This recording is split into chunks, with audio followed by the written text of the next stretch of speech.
Hi, I'm Kai. Before I continue, please like and subscribe. One click from you means more stories can be shared. Help us reach 1,000 subscribers and make a difference. Let's begin.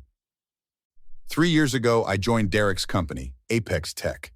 My big brother, always the golden child, had built this supposedly impressive startup that was revolutionizing cloud security. At least that's what he told everyone at Thanksgiving dinner. The truth? I was writing half the code while he was taking all the credit. Hey Kai, I need you to stay late tonight. The Morrison presentation is tomorrow. Derek didn't even look up from his phone as he passed my desk. I've already stayed late 3 nights this week. And this is how success happens. You want to be successful, right?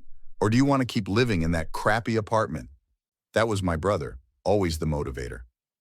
Elena, can you order dinner for the dev team? Derek called out to our office manager, who gave me a sympathetic look.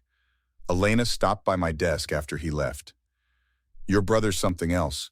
You know you're the only one he asked to stay late consistently, right?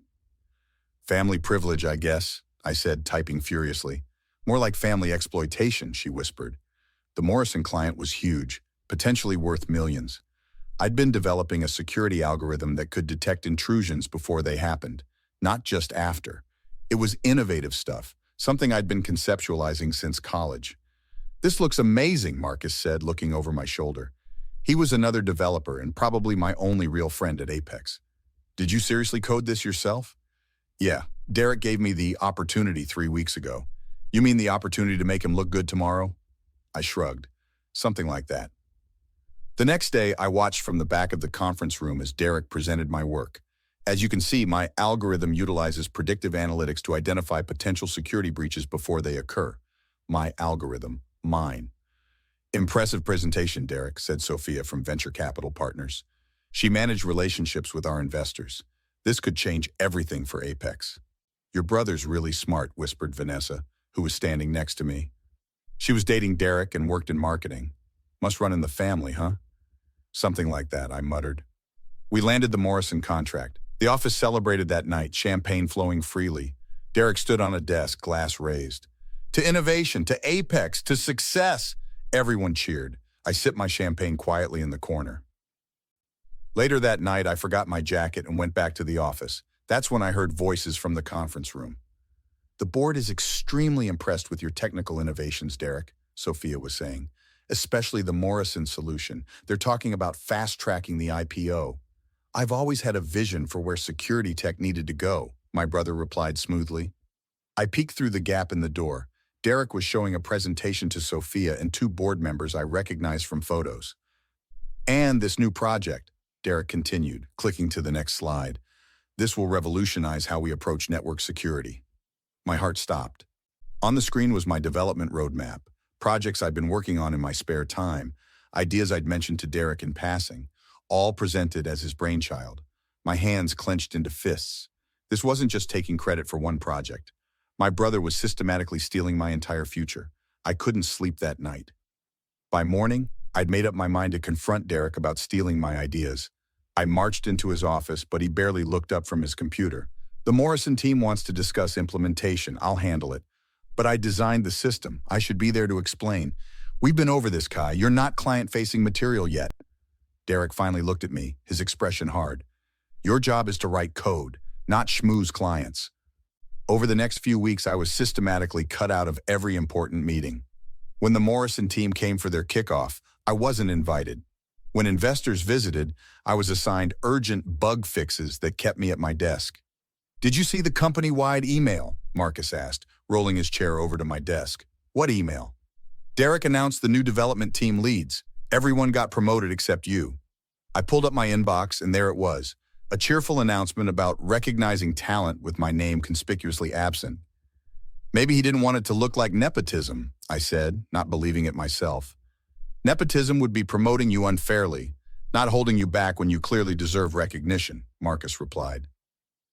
The following Tuesday, I accidentally opened the wrong document on the shared drive. It was labeled Personnel Issues Confidential. My name jumped out immediately. Subject demonstrates consistent inability to meet deadlines. Argumentative with leadership, takes credit for team accomplishments. I felt sick. These were blatant lies, documented meticulously with fake dates and incidents. Derek was building a case to fire me. You shouldn't be seeing that, came Elena's voice behind me. I quickly closed the document. Elena, I swear none of this is true. She glanced around and lowered her voice. I know, listen, you need to be careful. Derek is planning something big. The company's going public in 6 months, and he wants you gone before that happens. Why would he want me gone? I'm doing half his work. Exactly. IPO means big money for founding executives. If anyone knew how much you've contributed. She left the implication hanging. That night, I stayed late, using Elena's credentials to access Derek's private company drive. What I found made my blood boil. Patent applications, all for my innovations, with Derek listed as sole inventor. Source code repositories with my comments stripped out and Derek's name in the documentation. The annual company retreat at Lake Tahoe should have been relaxing, but I spent it gathering evidence and building allies. Sophia from Investor Relations was particularly interested in our conversation. So you're saying you developed the Morrison solution? I can prove it. I have the original code repositories with timestamps. Before she could respond, Derek appeared with Vanessa on his arm, clearly drunk. Look at my little brother, always whining to anyone who will listen, he announced loudly. Several co-workers turned to watch. Can't stand that baby brother isn't the star for once. This isn't the place, Derek, I said quietly. No, let's make it the place. He stepped closer. You think you're so smart, but you're nothing without me. I gave you a job when nobody else would touch you. That's not true, I protested as people gathered around. You're a mediocre coder with delusions of grandeur, Derek sneered. And if you keep spreading lies about your contributions, I'll make sure you never work in tech again. Nobody crosses me and survives in this industry. The room fell silent. Vanessa looked uncomfortable. Marcus stepped forward like he might intervene, but Derek was already storming off. He just threatened you, Elena whispered, in front of witnesses. Yeah, I said, watching my brothers retreating back. And that was his first big mistake. The morning after the retreat, I started my counterattack. I created a secure cloud account outside the company network and began uploading evidence, screenshots of my original code with timestamps, emails where Derek had praised my work before claiming it as his own, and recorded conversations where he'd given me assignments that later appeared with his name on them. You're not just going to let this slide, are you? Marcus asked as we grabbed coffee in the break room. Not anymore. I need allies, though. You in? After that display at the retreat? Hell yes. That was straight-up workplace bullying. Elena joined our conspiracy next. She had access to all company communications and started forwarding me anything relevant. Look at this. She showed me an email on her phone. Derek told the board you were unstable and might need to be managed out before the IPO. Of course he did, I said, jaw tight. Any chance you can get me the financial presentations to investors? I'll see what I can do. The real surprise came when Sophia approached me after hours. Your brother turned down my firm's request to review the financial projections for the IPO. It's raising red flags. You believe me now about him stealing my work? Let's just say I've noticed discrepancies between what he promises and what the company delivers. I want to see the real numbers. My trap for Derek needed to be perfect. I spent 2 weeks creating a brilliant security update for our biggest client, with one carefully designed flaw. It would pass all internal tests but fail when deployed on the client's specific network architecture. You're playing with fire, Marcus warned. Only Derek will get burned. I submitted the update knowing Derek would take credit as usual. 3 days later, it was already happening. Congratulations on the Morrison update, sir, I overheard an intern saying to Derek. The client is thrilled with the demo. The real deployment was scheduled for Friday. I made sure to request that day off. At 11:38 a.m. on Friday, my phone exploded with notifications. The Morrison deployment had crashed spectacularly. At 2:14 p.m., Derek called me. Where are you? The Morrison code is failing and nobody can figure out why. I'm taking a personal day. Remember when you said I was a mediocre coder? Look, I was drunk and pissed off. I didn't mean it. Sounds like an apology, but not a very good one. Fine, I'm sorry. Now get in here and fix this. We're losing millions. No, figure it out yourself since you wrote the code. While Derek was dealing with the Morrison disaster, I met with Sophia at a cafe 3 blocks from the office. She slid a folder across the table. I got the real financials. Derek has been grossly inflating projections and hiding expenses. My firm invested $8 million based on these lies. And that's securities fraud, I said, taking photos of each page. Not just that.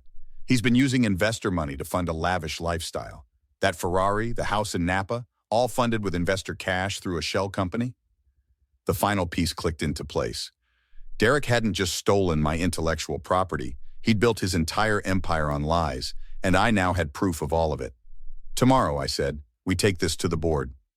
The emergency board meeting was set for 9 a.m. I arrived early with Sophia, Elena, and Marcus at my side, folders of evidence in hand. The boardroom filled quickly with confused executives and investors. "This better be important," said the chairwoman, Patricia Lawson. "We have a crisis with Morrison to handle." "That's actually why we're here," I replied, connecting my laptop to the projector. "What you're about to see explains everything." For the next 30 minutes, I laid out the evidence. Side-by-side comparisons of my original code with Derek's stolen versions, the falsified performance reviews, the financial misrepresentations, and finally, the deliberate flaw in the Morrison update. "You intentionally sabotaged our biggest client?" Patricia looked shocked. "I created a problem only the actual developer could fix, which isn't Derek. I solved it remotely this morning. Morrison is back online." The boardroom doors burst open and Derek stormed in, tie askew, eyes wild. "What the hell is this? You can't hold a board meeting without the CEO?" "We can when the meeting is about the CEO's misconduct," Patricia replied coldly. Derek's face went pale as he spotted the financial documents on the screen. "Those are confidential. Where did you get those?"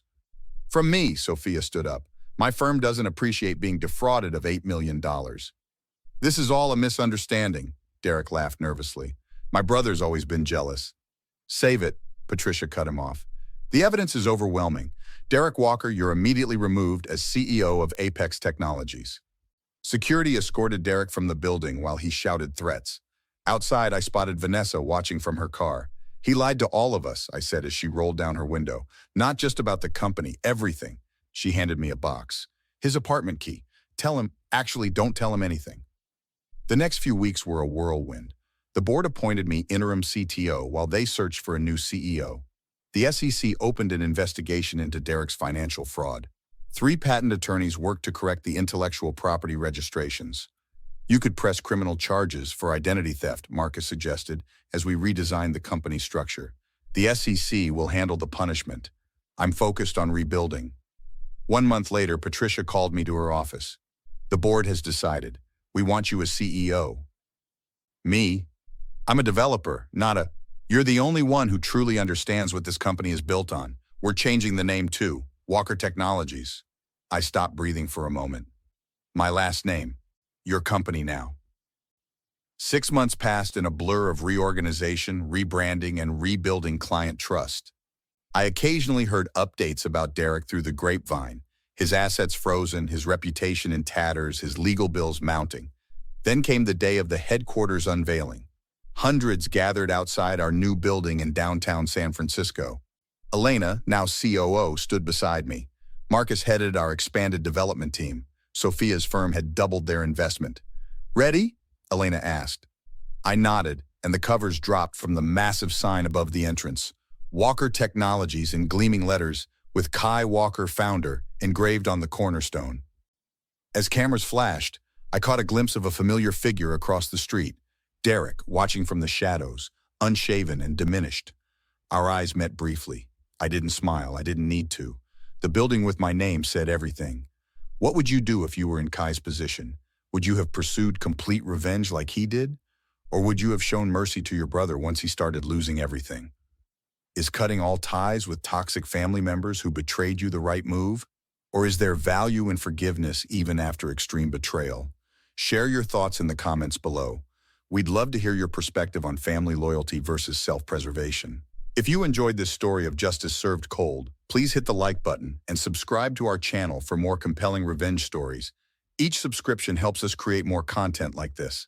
Thanks for watching.